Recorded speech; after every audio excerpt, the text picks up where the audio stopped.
Marie-Laure, en 2024, de nouvelles recommandations sont sorties de la Haute Autorité de Santé, HAS, pour la prise en charge orale des patients atteints d'endocardite infectieuse. Tu as fait partie du groupe de travail.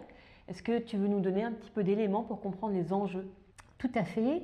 Les enjeux, c'est parce que l'endocardite infectieuse a une incidence très élevée, une mortalité élevée également. Et puis on a aussi beaucoup de patients qui sont porteurs de prothèses valvulaires. L'autre enjeu, c'est aussi que nous avons, en tant que chirurgien dentiste, des pratiques qui sont différentes et des prescriptions d'antibioprophylaxie qui ne sont pas homogènes. Et du coup, précisément, vos objectifs étaient? Alors les objectifs, c'était d'abord de définir les patients à risque, puisqu'on va voir qu'il y a eu plusieurs modifications. Les autres objectifs, c'est de limiter les prescriptions qui ne sont pas appropriées et voir effectivement dans nos actes invasifs quelles sont les choses que l'on peut faire et les actes que l'on ne peut pas faire. Du coup, de quels patients parle-t-on? Alors, on a toujours les deux grands groupes de patients à risque d'endocardite infectieuse, les patients à haut risque et les patients à risque intermédiaire. Et dans le groupe à haut risque ont été rajoutés les patients qui sont porteurs de pompes d'assistance valvulaire. Du coup, quand même, on peut se dire qu'il ne faut pas hésiter à contacter le cardiologue pour être sûr du risque de son patient. Et d'ailleurs, pour les patients à haut risque d'endocardite infectieuse, maintenant, quels sont les actes qui sont autorisés?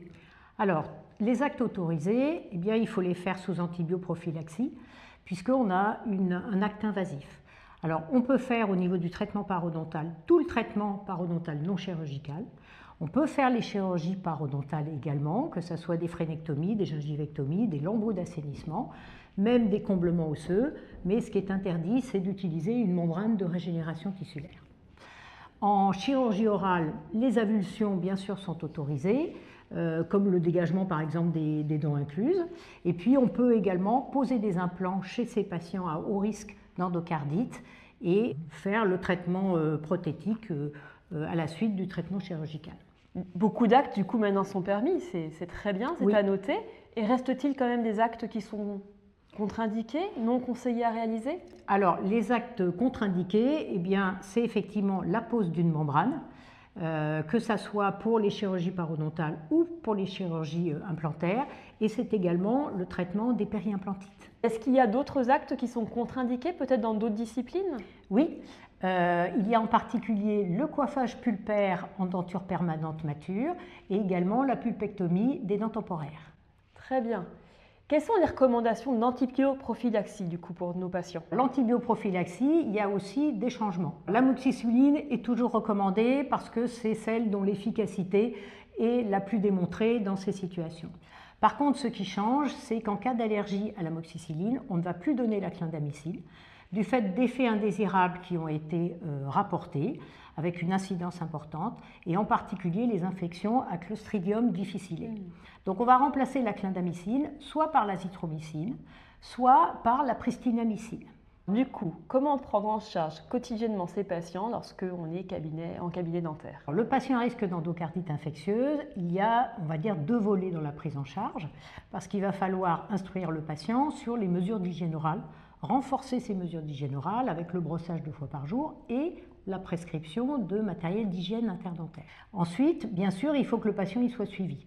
On conseille un suivi semestriel pour les patients à haut risque d'endocardite et un suivi annuel pour les patients à risque intermédiaire. Le chirurgien dentiste va devoir réaliser ces actes, en particulier les actes invasifs, avec une antibioprophylaxie, donc c'est une mesure très spécifique, et uniquement pour les patients à haut risque d'endocardite. Et puis bien sûr, quand le praticien va réaliser un acte, il faut d'abord faire une antisepsie préopératoire à l'aide de chlorhexidine à 0,12 ou 0,20%, donc avant tous les actes bucco-dentaires. Enfin, si le patient a des symptômes entre deux séances, bien sûr, il faudra qu'il vienne consulter rapidement pour avoir une détection précoce de foyers infectieux potentiels. Et puis bien sûr, concernant le risque de foyer infectieux, les piercings sont contre-indiqués. Merci beaucoup Marie-Laure, c'était très clair.